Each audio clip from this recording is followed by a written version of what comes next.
When you watch this story, I'd like you to keep this little girl in your mind. Her name is Ashlyn, and she's crying because a man grabbed her and tried to snatch her from the school cafeteria. Parents here are furious. When I heard this, I was like shocked. Unfortunately, we at CBS 4 News were not too surprised to hear what happened to Ashlyn, because for the past 4 months, we have sent 6 CBS 4 employees into a dozen South Florida schools. We found that we could easily get inside hallways, classrooms, even bathrooms, without ever being questioned or stopped. Nobody was looking at me. I was invisible. The girl's bathroom was wide open. Could have walked right in. So the restrooms, no security, basically just kind of, you just walk around. Tonight, in part 2 of our hidden camera investigation, we go back to the schools we visited for answers. I wanted to show you what we found because we're a bit concerned. My first stop is at a school where both photographer Ralph Murciano and I roamed freely. Ralph even made a few stops at the cafeteria and the boys' bathrooms. We have assigned security in certain areas, key areas, but key areas cover 5 or 6 entrances that are not all seamed. Do key areas include the girls' bathroom, the boys' bathroom? Oh, but I have boys and girls' bathrooms all over the place, and you're filming me, and you have that on, so I'm not going to talk to you anymore. The cafeteria? Some parents watching might recognize this school principal, but we're not going to name her because we don't want criminals to target her school, especially since most of the outside gates here are left wide open. Security guards are often nowhere in sight, and teachers often ignore strangers who are lurking in the halls. What if teachers just say to people, hey, what are you doing here? You don't have an ID badge. You don't belong here. Okay.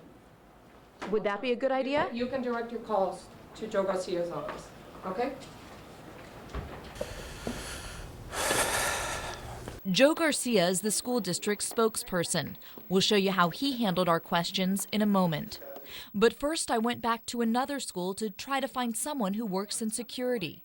During our investigation, I visited this school 4 separate times, wandering hallways, talking with kids, I'm going inside after you. and hanging out in the girls' bathroom.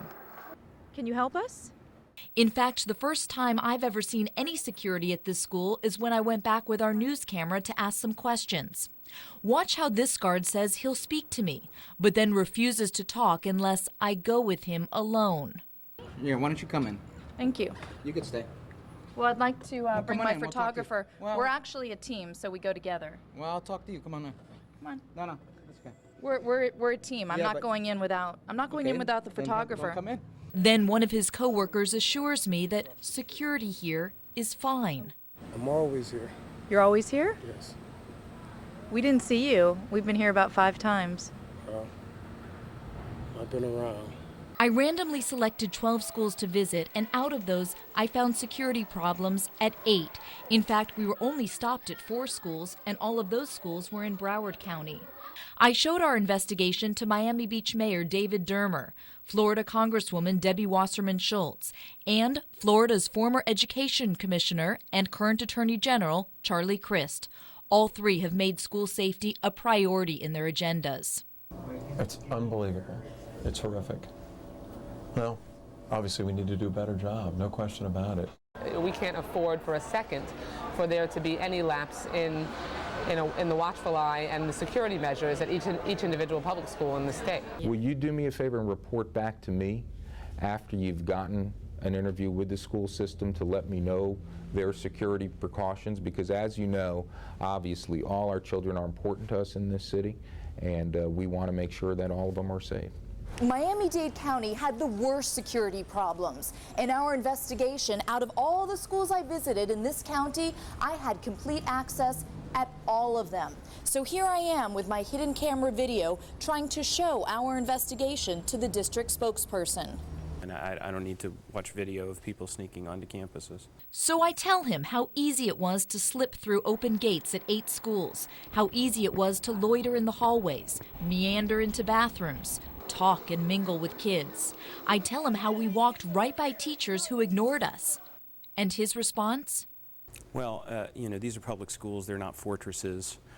They never will be, and it wouldn't be desirable for them to be. Which is interesting, because where he spends his day at the school administration building, It is sort of like a fortress. I noticed that every visitor is made to sign in. Everyone is photographed on a computer. There are apparently security cameras everywhere. But when it comes to the schools, listen to what he has to say. These are public schools.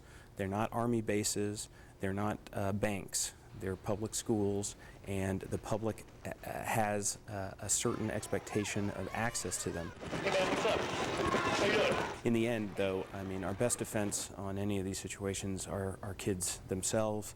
We do a great deal with them to let them know how they should handle themselves. Kids are the best defense? 5-year-olds like Ashlyn? According to Miami-Dade's district spokesperson, parents who watched our investigation should not be alarmed. What you have seen tonight, in his opinion, just isn't scary. Why is it any more scary than somebody walking into a public park or walking into a hospital or walking into a community center or walking into any other public building? Because we're talking about little kids who are vulnerable and often alone. Well, those little kids are better protected in those schools than they are anywhere else in this county.